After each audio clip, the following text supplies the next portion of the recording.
Ito na naman po mga idol, Awi 100. Wala pa pong 3 linggo bago pinalitan ng lining at saka clutch bill assembly mga idol. Yan po, wala naman pong problema ang kanyang clutch bill.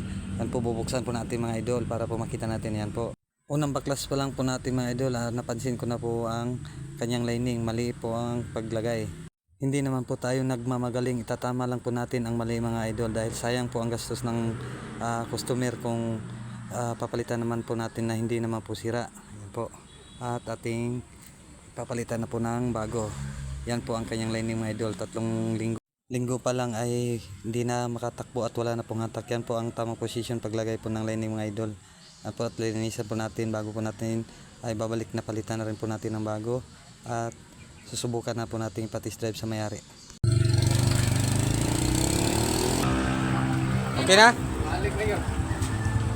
Ano ba yung nga na luto? Luto